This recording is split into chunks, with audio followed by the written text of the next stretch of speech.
A reporter spent some quality time with Gary Moore in December 2006.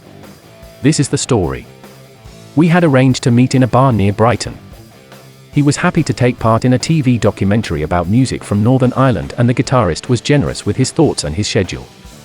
Gary was modest about his achievements, this for a man who had been on good terms with George Harrison, Bob Dylan, B.B. King, and Fleetwood Mac.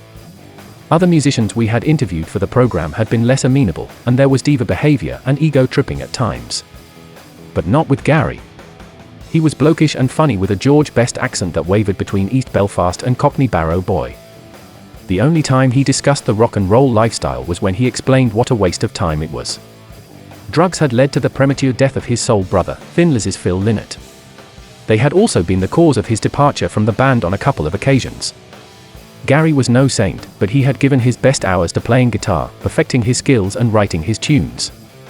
His father Robert had booked bands at the Queen's Hall in Hollywood, Company Down, and so he had been drawn to music from an early age.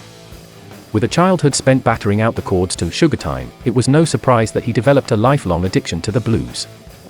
It was this passion which led him to Dublin as a 16-year-old and landed him a job with Skid Row.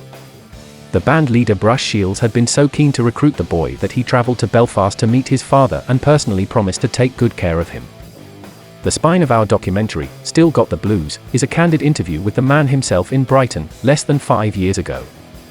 Gary had been in excellent health, with no indication that he'd be leaving us so soon. He gave us over an hour of incredible stories to pick from. Like the time when he was given a beautiful Les Paul guitar from Fleetwood Mac's Peter Green. Or the tale of his first meeting in Dublin with Phil Lynott, over a few dishes of Chinese food. Phil scoffed the lot of course, and that, said Gary, was the foundation of their relationship. Lynott would take your food, your girlfriends, and your songwriting talents, but he was still a friend. There wasn't any rancor in Gary's version of the story. He and Lynott argued and made up many times. Their partnership resulted in some timeless Thin Lizzy classics and in subsequent hits like Parisian Walkways and Out in the Fields. Bruce Shields is just one of Gary's old colleagues who takes part in the program. There are also fond words from Thin Lizzy veteran Scott Gorham and Brian Downey, from Skid Row roadie Frank Murray and Hot Press editor Niall Stokes. Like any TV documentary, the story has come together gradually, but as archive film is slotted in and beautiful little quotes find their place in the narrative, the emotion builds and we get the story of a singular guy with his music, his guitar, and a career that's over too soon. We're still in love with him. Check out the documentary on the BBC as it is a classic and Gary is awesome.